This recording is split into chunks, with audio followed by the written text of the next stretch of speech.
Қазақтың қара қазаны туралы білгеніңіз жөн. Қара қазан сар баланың қамы үшін қылыш сермедік деп Махамбет жырлайтын. Қазан шайқалса, арыз шамданат деп босқа айтпайды қайран қазақ. Қазіргі жастарға құлағына құю керек. Бұл ғасырлар бойы келе жатқан нақты ырымдар. Мысалы, қазан құйдырсаң саудаласпа, сұрағанын бер. Қазанды төңкерме. Тұқымы артынан тұяғы қалмағанда зиратқа қазанын төңкерген. Қайтыс болған адам түске кіріп мазаласа, қазанын апарып, су толтырып басына қойған. Егер қайтыс болған адамның тұқымы артынан өле берсе, қара қазанның басына бейітке төңкерген. Ондағысы ұрпағының өлімі тоқтайды деп ырымдаған. Қара қазан бос тұрмайды. Түбінде май қалып, бетін жауып қою керек. Қара қазан бос қалса, ырыс кетеді, қаңырайды.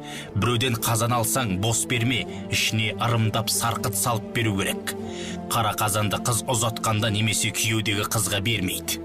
Ертеде суға, көлге адам батса, қара қазанын алдыртқан, суға төңкеріп жіберген. Сонда қазан есі батқан жерге барып айналып тұрған екен, солай тапқан. Қазан мықты болса, елде мықты. Қазан шаңырақ сияқты бүтіндіктің белгісі болып саналады. Тарихтан өтетін 1917 жылғы қазан төңкерісі. Аты жаман. Ал қазанды төңкердік. Дінді ұмыттық, Құдайды жоқ дедік. Қазақтығымыздан 70 жылда айырылдық. 1921 жылы аштықтан 1 миллион өлді. Қашты. 1931-1933 жылдары 6,5 миллион қазақ өлді. 1931-1937, 1940-1951 жылдары репрессияда қаншасы өлді. Міне, қазанның төңкерілгені бізге ауыр тиді. Қазақтың баласы бөлек шыққанда, шаңырағын құрғанда, енші ретінде ырымдап қара қазанды апарып берген. 1399 жылы Әмір Темір Яссауи арыстан бапты салғанда 7 түрлі металдан қазан құйғызған. Тай қазанды құйдырғанда 7 иман дұға оқып отырған құйып біткенше. Тай қазанға 70 малдың етін салып, бір шаммен қайнатып, құрылыс салған адамдарды тамақтандырып отырған. Оны Алланың қазаны деп атады. Хадисте де бұлай делінген.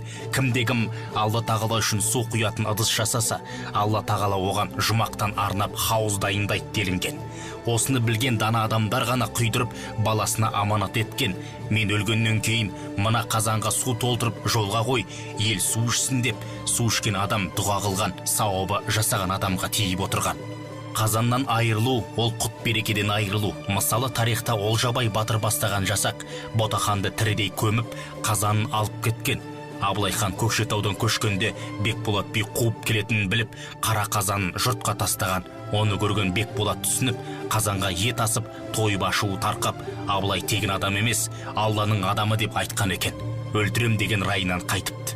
Ислам тұсындағы тайқазандарда мүбәрак бат деп жазылған мағынасы құтты, берекелі болсын деген мағынада.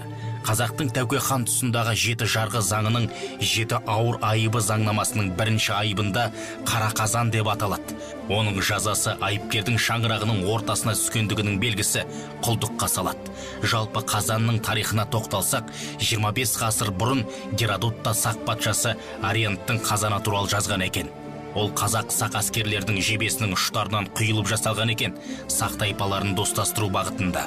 Қазан сөзінің шығуы қазу, қазған, қазан шұңқыр мағынасынан шығып отыр. Қазақ айтады, қазаннан қақпақ кетсе иттен ұят кетеді. Піс қазаным 5 ай деген сөздің аржағы түсінікті. Күн Алланың оты, ошақ адамның оты десе, ол ошақта тұратын қара қазан. Сөзімді ақтан берді жыраудың айтқанымен аяқтайын. Пышақтан малым кетпесін, қазаным оттан түспесе, ауылдан топыр үзілмей, ошақтың оты үшпесе. Әумин.